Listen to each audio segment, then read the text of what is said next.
"Please marry my sister, mister. We're starving," begged the little native girl.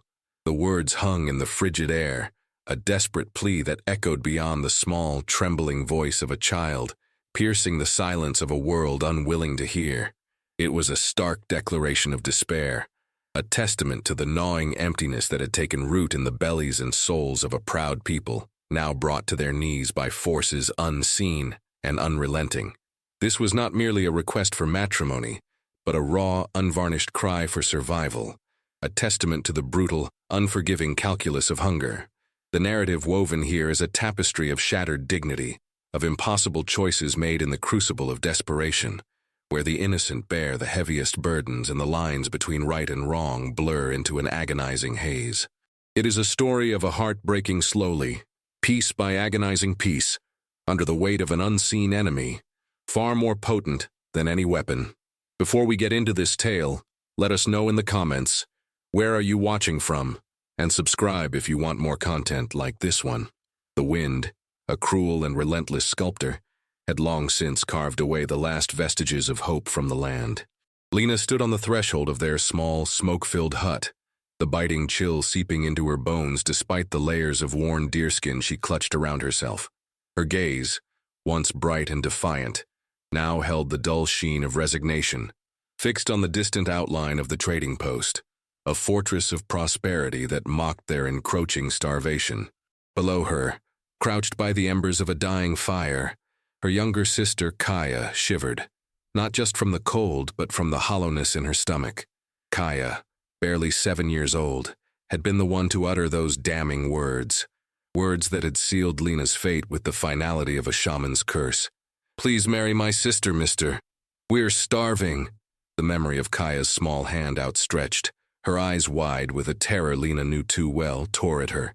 It wasn't just Kaya's plea, but the silent, pleading glances of their elders, their faces etched with the same impossible weariness that had truly broken her. She had seen the way their eyes lingered on her strong hands, on the youth that still clung to her despite the hardship, and she understood the unspoken truth. She was their last resource, their final, agonizing gamble against the encroaching shadow of oblivion.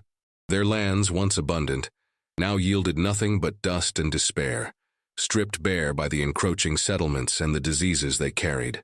This was not a choice born of love, or even of a hopeful future, but a desperate transaction, a barter of flesh and spirit for the meager promise of a few more breaths.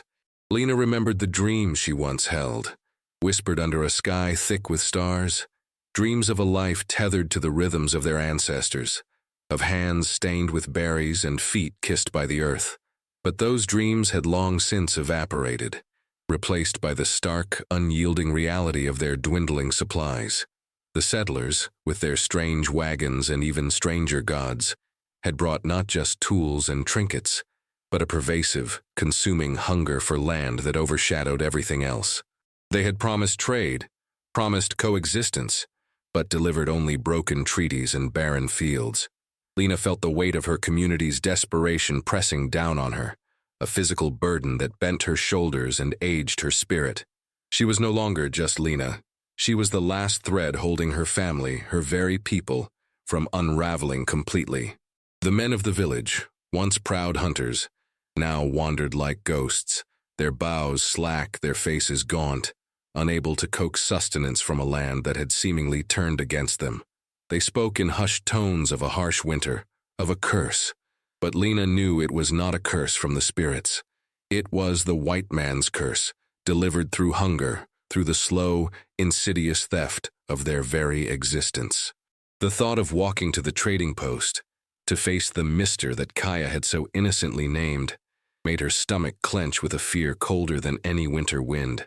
She was walking not towards a wedding, but towards an execution of her spirit, a sacrifice on the altar of her people's survival. The trading post loomed, a stark anomaly against the familiar contours of the land, its rough-hewn timbers and shuttered windows, a symbol of an alien world Lena barely understood. She walked with a quiet determination, each step a deliberate act of defiance against the fear that threatened to consume her. Beside her, Kaya, surprisingly resilient in her innocence, chattered softly about the wonders she imagined lay within those walls. Warm bread, shimmering fabrics, things Lena knew were luxuries, not necessities. This stark contrast between Kaya's naive hope and Lena's crushing despair was a blade twisted in her gut. She focused on the rhythmic crunch of snow under her worn moccasins, a grounding sound in the swirling chaos of her thoughts. The faces of the villagers, their gaunt expressions, the silent plea in their eyes, they were her fuel, pushing her forward when her spirit faltered. She saw the irony, a bitter, stinging truth. Their survival, their very right to exist on their ancestral lands, had been reduced to a transaction, a desperate bargain with those who had stolen their prosperity in the first place. This Mr., whoever he was, would not be a savior, but another link in the chain of their subjugation. He represented the larger, unseen hand that had choked their resources, that had poisoned their wells with despair. As they approached the post, the air thickened with the scent of cured leather, wood smoke, and something else. The cloying sweetness of desperation, perhaps, or the metallic tang of unspoken grief. A few other native figures lingered outside, their movements slow and heavy, their eyes wary. They offered no greetings, only silent, knowing nods, their shared plight a heavy cloak that enveloped them all. Lena felt a kinship with them, a bond forged in the crucible of suffering, yet it offered no comfort. It only amplified the collective pain. The trading post was not merely a place of commerce. It was a nexus of power, where the balance had irrevocably shifted. Inside, she knew, would be the artifacts of their conquerors, strange machines, exotic foods, and the relentless, predatory gaze of those who sought to profit from their misery. Her heart pounded a frantic rhythm against her ribs, a drumbeat of dread. She thought of her mother's stories, tales of abundance, of respectful trade, of a time when their people were masters of their own destiny. Now they were supplicants, their dignity stripped away by the very act of seeking charity disguised as commerce. Every fiber of her being screamed against this capitulation, but the image of Kaya's sunken cheeks, of the children's hollow eyes, overrode all else. She was a warrior, not with a bow and arrow, but with a heart burdened by an unbearable love. The door, heavy and unyielding, swung inward with a groan, revealing a cavernous interior dimly lit by sputtering oil lamps. The air inside was thick with the scent of dust, mercantile goods, and the stale odor of unwashed bodies. Mr. Silas Blackwood, the proprietor, a man whose face was a roadmap of shrewd calculations and indifferent power, sat behind a massive counter, his eyes, like flint chips, scanning the newcomers. He was a secondary character, a living embodiment of the colonial mindset. Not overtly cruel, perhaps, but utterly devoid of empathy, his humanity calcified by years of transactional dealings. Lena pulled Kaya closer, her sister's small hand a hot, insistent weight in her own. The sheer volume of goods displayed, bolts of colorful cloth, tins of exotic food, tools of polished metal, felt like an assault on her senses, a cruel mockery of the barren world she inhabited. A wave of nausea washed over her, a mix of hunger and a profound sense of injustice. Silas, without even looking up, cleared his throat, a low, guttural sound that seemed to dismiss their very presence. "What is it you want?" he grunted, his voice flat, devoid of any warmth. Lena felt the words catch in her throat, the bitter taste of ashes coating her tongue. This was the moment. This was the precipice. She looked at Kaya, who, emboldened by the sheer magnitude of the unfamiliar, was beginning to tug at her skirt, her eyes wide with curiosity. Lena had to protect that innocence, that spark of wonder, even if it meant sacrificing her own. She swallowed hard, her voice a fragile whisper against the vast silence of the trading post. "My sister," she said, Lena began. But Kaya, sensing the weight of the moment, perhaps even a flicker of recognition in Silas's eyes, stepped forward, her small voice, clear and unwavering, echoing those damning words again. "Please marry my sister, mister," Kaya repeated, her gaze fixed on Silas, her voice gaining strength as if drawing it from the very air. "We're starving." The directness, the raw, unadulterated desperation of a child, seemed to momentarily crack the impenetrable facade of Silas Blackwood. A flicker, quick as a winter lightning, crossed his face. Was it surprise? Amusement? or a ghost of something akin to pity? It was impossible to tell. Lena watched him, every muscle tensed, a predator assessing its prey, though in this dark dance she was undeniably the latter. The air crackled with a strange tension, a moment suspended between the brutal reality of their hunger and the unspeakable transaction about to unfold.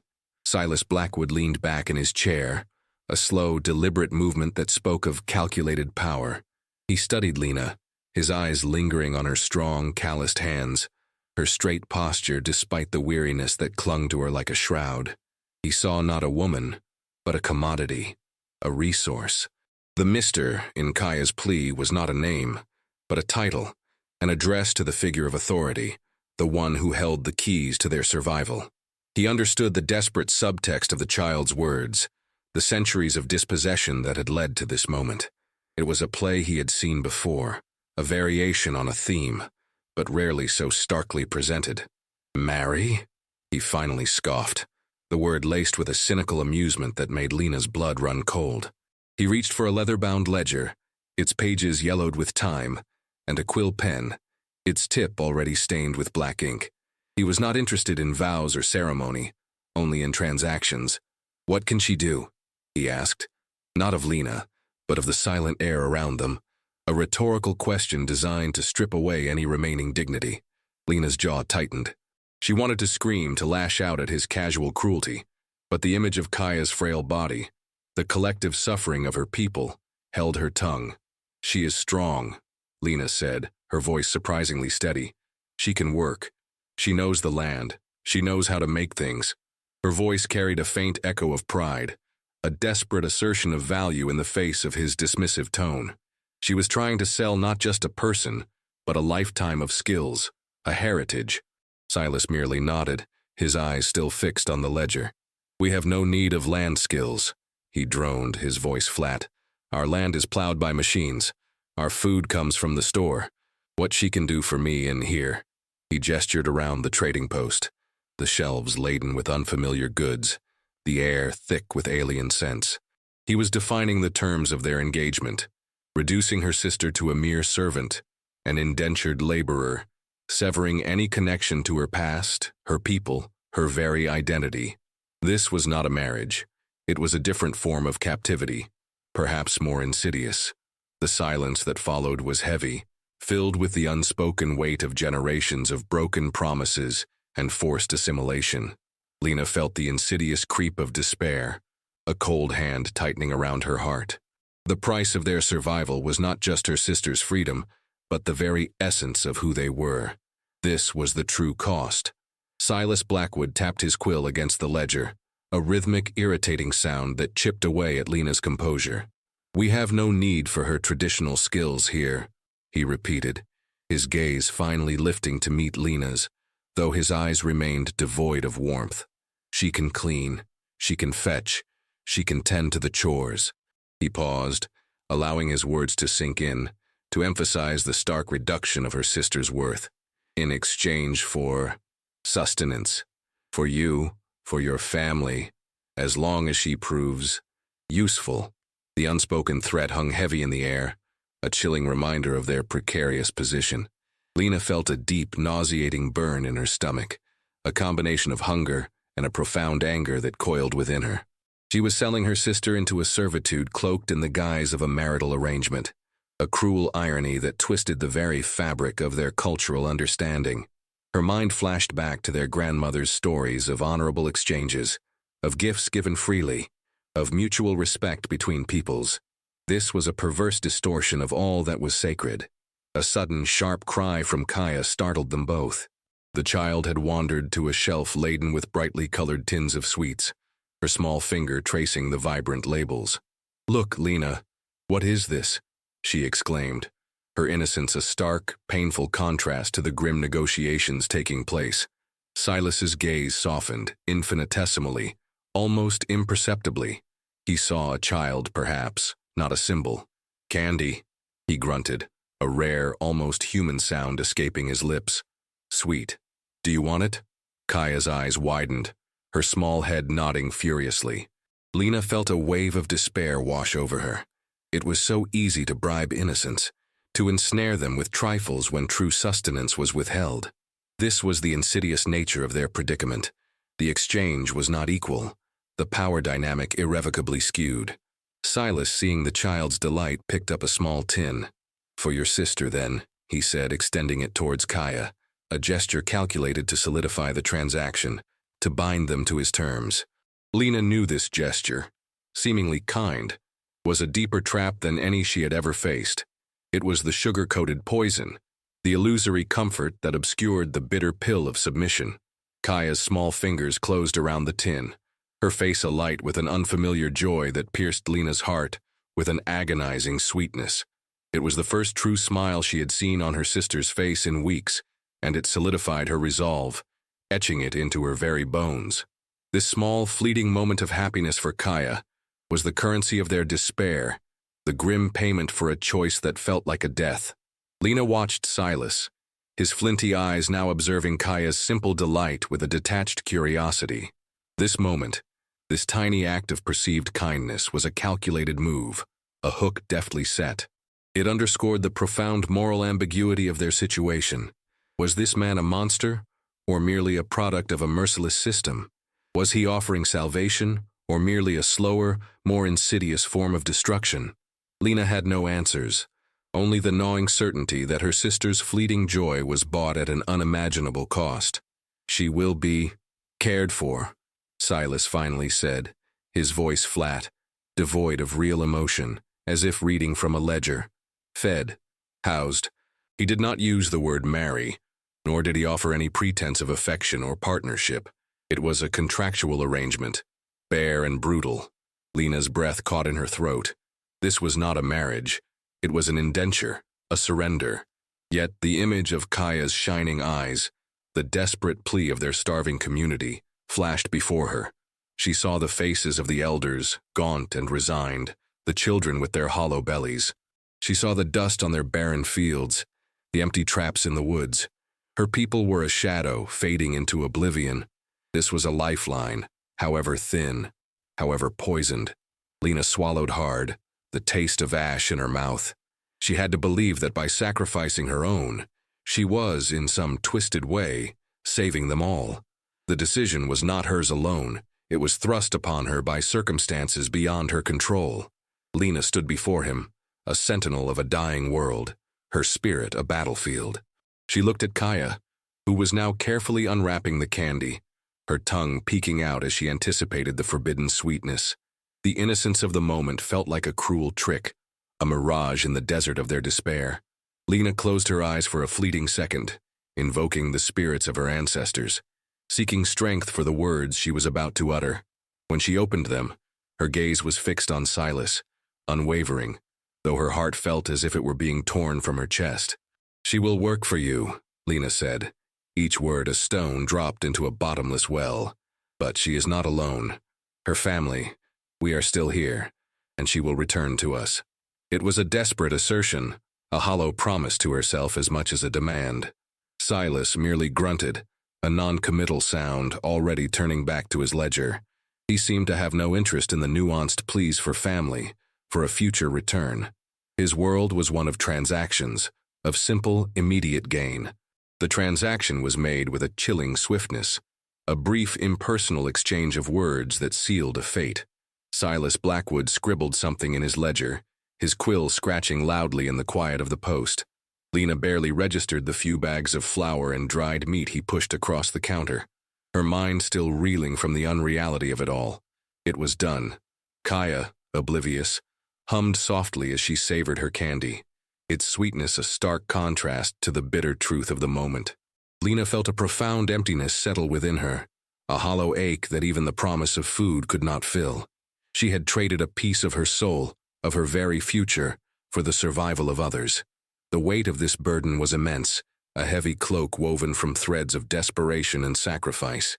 As she turned to leave, Lena felt the eyes of the other native figures upon her, their gazes a mix of pity and a shared, profound understanding. They knew the cost of such bargains, for many of them had paid similar prices, offering up their own kin, their own dignity, to the insatiable hunger of the encroaching world. Walking back to the village, The bags of provisions felt like stones in her arms, each step heavy with the knowledge of what she had done. The stark beauty of the winter landscape, once a source of comfort, now seemed to mock her, its vastness emphasizing the loneliness of her decision. Kaya, still clutching her candy tin, skipped ahead, her steps light with a child's simple joy, a joy Lena could no longer feel. Lena glanced back at the trading post, now a dark, imposing silhouette against the fading light, and an overwhelming wave of guilt washed over her. Had she done the right thing? Had she merely prolonged their suffering, delaying the inevitable while sacrificing her sister's freedom, perhaps even her spirit? The questions clawed at her, relentless and unforgiving. She knew the answers would not come easily, if they came at all. The path ahead was uncertain, fraught with peril, and the price of their survival had exacted a toll far greater than mere sustenance. It had cost them a piece of their very soul, a fragment of their identity, forever altered by the brutal calculus of hunger and desperation. The winter stretched endlessly before them, a canvas of white, where the shadows of their choices danced in the biting wind. Weeks bled into months, each day a slow, rhythmic dance of survival. The provisions from the trading post offered a temporary reprieve, a fragile bridge over the chasm of starvation. But the deeper hunger, the one for dignity and self-determination, remained. Lena visited Kaya at the trading post whenever she could, her heart clenching with each visit. Kaya was fed, clothed and warmer than she would have been in the village, but the vibrancy in her eyes seemed to dim with each passing day, replaced by a quiet obedience. She spoke less, her laughter less frequent. She was learning the settlers' ways, their language, their chores, but at what cost to the spirit of the child, Lena remembered. Silas Blackwood was a man of his word in a transactional sense. Kaya was given food and shelter in exchange for labor, an endless stream of fetching, cleaning, and menial tasks that chipped away at her youthful energy. He was neither cruel nor kind, simply indifferent, a mirror reflecting the dehumanizing nature of their arrangement. Lena saw the irony everywhere. The food that sustained them was bought with Kaya's freedom, the warmth in their bellies a constant reminder of the chill in her sister's soul. She remembered the fierce independence of their women, how they moved through the world with grace and self-possession, their spirits unburdened. Kaya was slowly becoming something else, a shadow of her former self, molded by the rigid confines of the trading post. One bitter afternoon, Lena found Kaya scrubbing the floor, her small hands raw and red, a vacant look in her eyes. "Kaya," Lena whispered, her voice cracking. Kaya looked up, startled, as if roused from a deep sleep. "Lena," she murmured, a flicker of recognition in her gaze. "I forgot how your voice sounded." The words struck Lena like a physical blow, a stark testament to the distance that had grown between them. It was then that Lena understood the true depth of the sacrifice, the long-term cost. It was not just hunger that threatened to destroy them, but the slow, insidious erosion of their spirit, their culture, their very identity, one lost child at a time. This was a tragedy unfolding in slow motion, a silent scream against the indifference of the world. The burden of this knowledge gnawed at Lena, a persistent ache deeper than any physical hunger. She saw her people, once vibrant and connected to the land, slowly becoming ghosts in their own home. The men, once proud hunters and storytellers, now sat by the fire, their gazes vacant, their hands idle. The women moved with a heavy sorrow, their songs muted, their laughter a distant memory. The children, those who remained in the village, carried the same quiet desperation in their eyes that Lena saw reflected in her own. The provisions from the trading post, while staving off death, also fostered a dependency, a subtle shift in their relationship with the land and with their own traditions. They were no longer reliant on the bountiful harvest or the successful hunt. They were reliant on the generosity of Silas Blackwood, on the continued servitude of Kaya. This was a different kind of starvation, a hunger of the spirit, a slow, agonizing death of their way of life. Lena knew she could not stand by and watch her people fade. The memory of Kaya's lost gaze, her whispered words of forgotten voices, ignited a spark within Lena that had long been dormant. It was a fierce, protective fire, born not of anger, but of a profound, enduring love for her sister and her people. The irony was palpable. She had sacrificed Kaya for their survival, but that very survival now depended on reclaiming what they had lost. Her reflection showed a woman hardened by despair, etched with lines of worry, but also with a newfound steel in her eyes. She was no longer just a sister trying to save her family from immediate hunger. She was a guardian of their spirit, their future. The choices made in desperation had led them to this precipice, but it was at this edge that the true fight began. She would not let Kaya be lost, nor would she allow her people to wither into nothingness. The solution was not found in the trading post's provisions, but in the strength that lay dormant within them, waiting to be rekindled. The path forward was unclear, fraught with risk, but the alternative was a slow, agonizing surrender. Lena began to speak, first in hushed tones around the dying embers of the communal fire, then with increasing clarity and conviction. She spoke not of anger or vengeance, but of remembrance, of the old ways, of the strength that lay within their traditions, within the very earth beneath their feet. She reminded them of the wisdom of their elders, of the resilience woven into the fabric of their history. She spoke of the land, not as something lost, but as something waiting to be reclaimed, to be nurtured back to life. She used metaphors of roots and branches, of the river's relentless flow, to stir their dormant spirits. Her words were simple yet richly descriptive, evoking images of abundance and self-sufficiency that had long faded from their collective memory. There was a poetic undertone to her voice, a resonance that echoed the ancient chants of their ancestors. This was not a call to war against the settlers, but a quiet, internal revolution, a fight for their very soul. Some listened with wary eyes, their spirits too broken to fully believe. Others, however, stirred, a faint flicker of hope igniting in their hollowed gazes. The elders, their faces etched with the wisdom of countless seasons, watched her with a mixture of skepticism and a cautious optimism. They had seen many such sparks extinguished by the harsh realities of their existence. But Lena persevered, her conviction unwavering.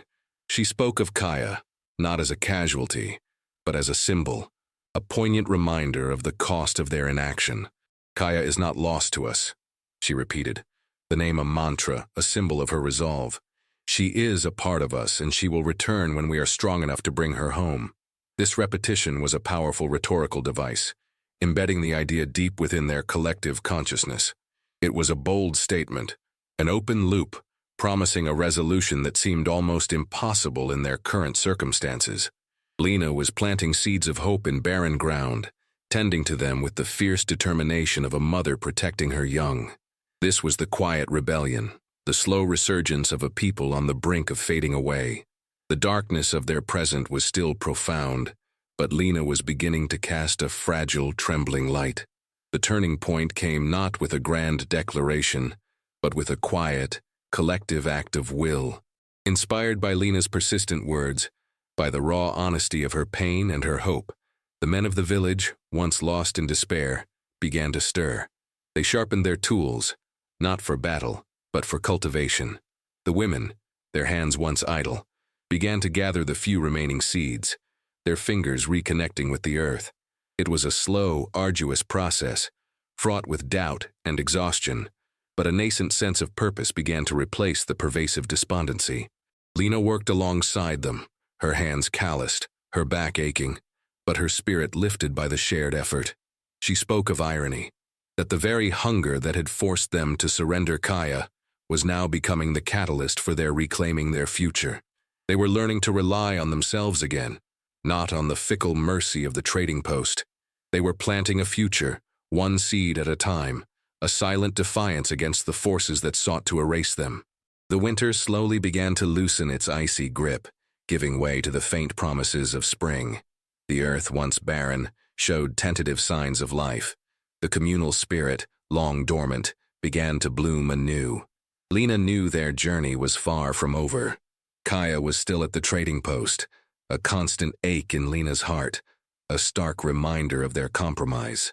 The world outside their small village remained harsh and unforgiving, the societal biases and conflicts that had led to their plight still pervasive. But now, they were facing it with a different spirit. The hope that had once seemed a distant, unattainable dream was now a fragile, nascent reality, nurtured by shared effort and renewed purpose. The pivotal emotional climax was not a sudden burst of triumph, but a slow, arduous process of reclaiming their identity, piece by painful piece. Lena knew that Kaya's return would be the ultimate symbol of their resurgence, the final thread woven back into the tapestry of their community. But they had to be ready, strong enough to demand her back, to welcome her into a future they had painstakingly built for themselves. The resolution was not easy, but it held the promise of healing, of a return to self-possession. The day came, heralded not by trumpets, but by the determined silence of a people reclaiming their destiny. The villagers, no longer gaunt shadows, walked with a renewed sense of purpose towards the trading post. They brought not pleas for charity, but the bounty of their labor, carefully crafted goods, a small but vibrant harvest from their revitalized fields. Lena led them, her posture tall and unyielding, her eyes holding a fierce, protective fire. This was not a confrontation, but an assertion, a quiet demonstration of their self-sufficiency. Silas Blackwood met them at the entrance, his usual indifference replaced by a flicker of surprise, perhaps even a hint of respect, as he surveyed the transformation of the once desperate community. The scene was charged with an unspoken tension, a silent battle of wills. Lena met his gaze, her voice firm, unwavering. "We have come for Kaya," she stated, the words carrying the weight of their collective journey, their arduous struggle. "She is no longer needed to pay for our survival. We stand on our own." The bluntness of her statement, devoid of emotion yet immensely powerful, hung in the air. Silas, for the first time, seemed to truly see her, not as a supplicant, but as a force to be reckoned with. He hesitated, his eyes flicking between Lena and the resolute faces of her people. The bargain had been struck in desperation, and now it was being dissolved by their rediscovered strength. He knew the terms of his initial agreement had been transactional, and their new self-reliance negated his leverage. He had used their hunger, and now their resilience had rendered that tool inert. A moment stretched, taut with unspoken history and future possibilities. Then Silas simply nodded, a curt, almost imperceptible gesture of acknowledgement. He turned and called for Kaya, his voice devoid of its usual indifference, perhaps sensing the shift in power, the profound significance of this moment. When Kaya emerged, she looked at Lena, then at her people, a flicker of bewilderment in her eyes. She was older, taller, but still so young. Lena stepped forward, her heart aching with a bittersweet joy, and extended her hand. "Come, Kaya," she whispered, her voice thick with emotion. "You are home." Kaya, after a moment's hesitation, took Lena's outstretched hand, her small fingers closing around her sister's, a familiar comfort. It was a simple touch, yet it carried the weight of 1,000 unspoken words, of a past endured and a future reclaimed. The healing was just beginning, but the journey had already brought them to a hopeful resolution. The walk back to the village was different this time.